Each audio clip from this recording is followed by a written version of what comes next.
Don Noriel, you can come sit here, but I have a few things to fill in for the crowd. Suzanne Villaruz, hold up her hand, please. Suzanne is the treasurer of our group. She's been occupied with her mother in the hospital, and she's been in Bakersfield, so she's been going back and forth all the time, and then still trying to take care of this. She's right by the doorway of a what do I call it? Memorabilia room. If you go in that room, if you're interested in football, we have a sheet that gives all the records, league records, season record, coach from 1918 at Delano High. That's even before I was born, up to 2021. So if you want to take a copy home, you can. There's also, we're going to let you off of here in a few minutes. You can talk with your friends, but just get away from your tables so we can clear the tables. If there's something you want that's on the table, you better grab it. Also, if you want those name cards, take those with you. And we can't leave until Henry Mendoza and Art Armendariz close up, because Henry is going to offer somebody a prize. 10 prizes or 13 is something he told me. Anyway, there's a lot of memorabilia in there. I used to be worried that people would go in and steal something, but nowadays you all have phones, you just take a picture of it. But there's things from wrestling, swimming, track, football. I don't think there's any golf or tennis.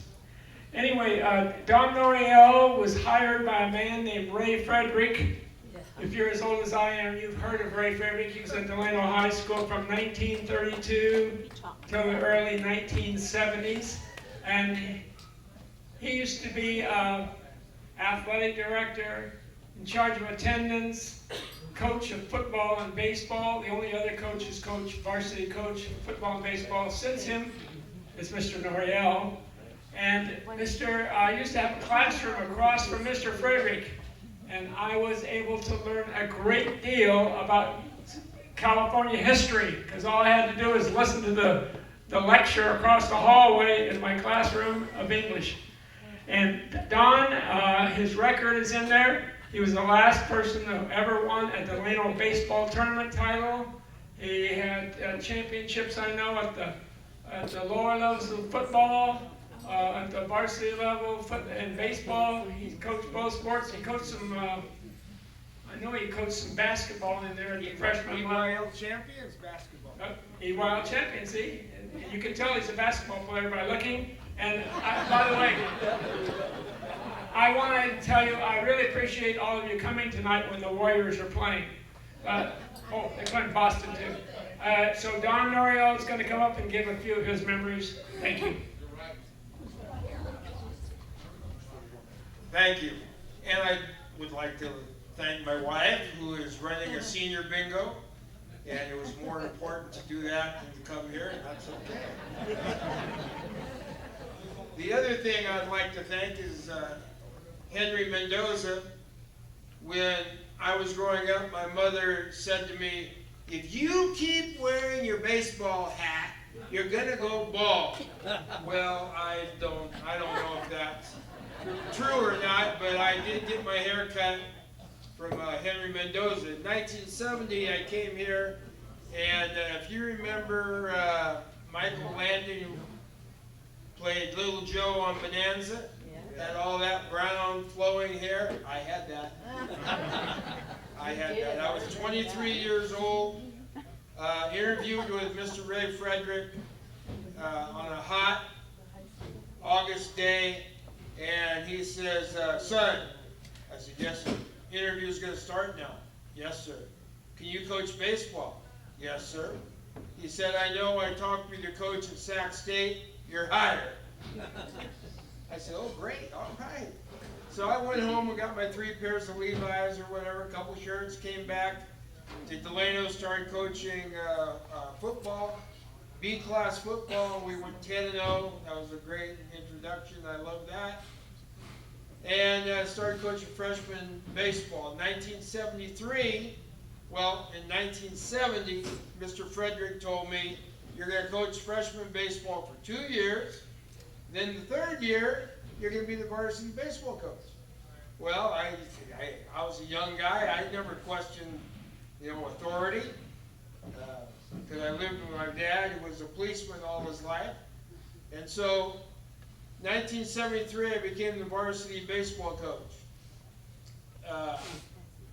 Baseball hadn't done so well since Mr. Frederick had retired in like 1965, I believe. I forgot. I believe. And I said to him, Coach, I said, if I play the team I have right now, we're not going to do too well. He says, what do you plan on doing? I said, well, there's like 6 seniors I'd like to cut.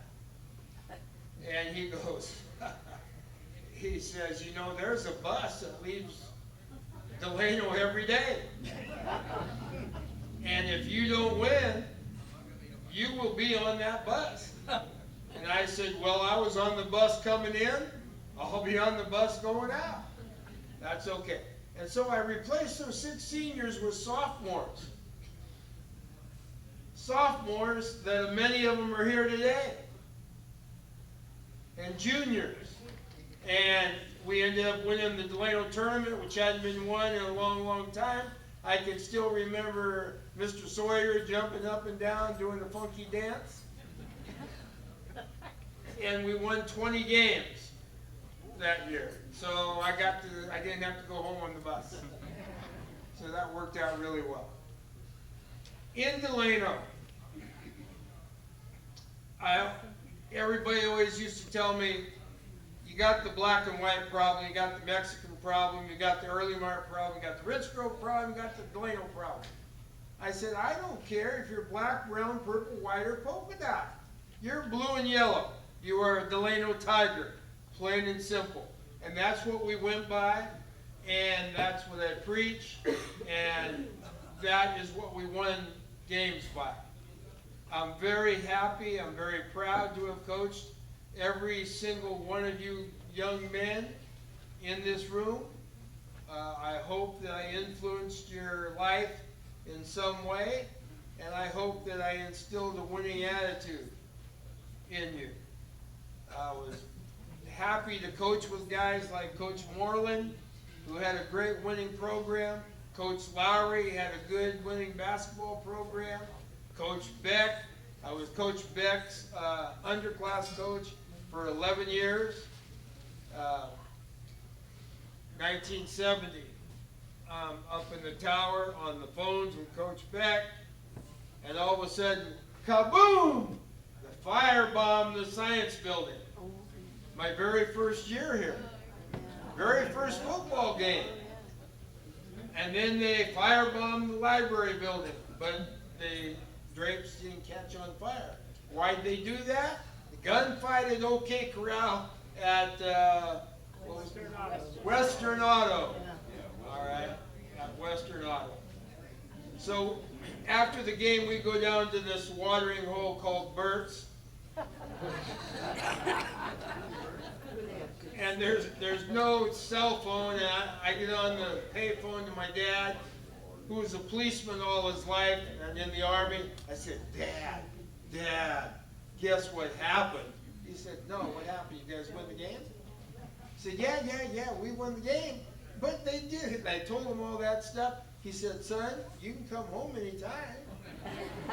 I said, no, I think I'm going to stick around for a while.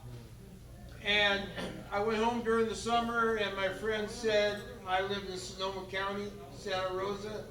Very beautiful place, great place to grow up. My friends would say, hey, you coming back to Santa Rosa? And I said, well, let me ask you a few questions. Are you teaching PE? And they go, no. Are you coaching baseball? No. Are you coaching football? No. I said, well, no is the answer. I'm not moving back to Santa Rosa. I'm staying in Delano. And I did. And so now, after 53 years, I'm coaching at Liberty High School. And there's a lot of Liberty talk going around here, a lot of Liberty people here tonight. Delano High School, Liberty High School is like a throwback Delano High School. All right? Great athletics, great academics, not too much trouble on campus. They don't have the Cecil Avenue Park, but it's a great school. So, to wrap things up, yeah, we won a few games in baseball. We won 3 EYL championships, and it's 2 Delano tournament championships. Yeah, not 1. Okay. And I've been fighting the legacy of Coach Frederick all my baseball career at Delano, and you can't catch it. He won 10 EYL championships. I won 3. As a total, Delano High School's won 17. But I don't think Coach Frederick won the Delano tournament. He must have. Yeah, okay. 4 times. Okay, I couldn't find that material. Won 4 times. I won 2. And I'm very proud to say I am the only living baseball coach at Delano High School to win a championship.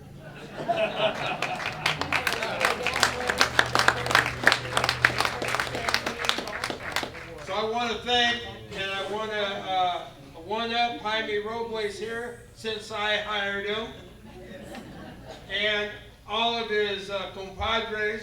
That year, I think we hired back, what, maybe 8 guys? Yeah, all that played football for me.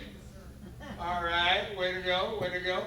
So anybody that played an athletic event at Delano High School, stand up. Anybody that played for me, stand up. Get up. Get up. Athletic event. Anybody that coached with me, stand up. Coach Collins, Coach Sawyer, everybody. Come on now. And here's the kicker. Anybody that's ever lived in Delano, stand up. Wow. Come on, come on. Everybody stand up. Don't be shy. Don't be shy. Okay, I want to thank the Hall of Fame. No, I did not vote for myself. I'd like to thank the Hall of Fame for inducting me into the Delano High School Hall of Fame. You all do a great job. Darren Gerard has been my friend for years and years and years. And I'd just like to thank you very, very much. Thank you.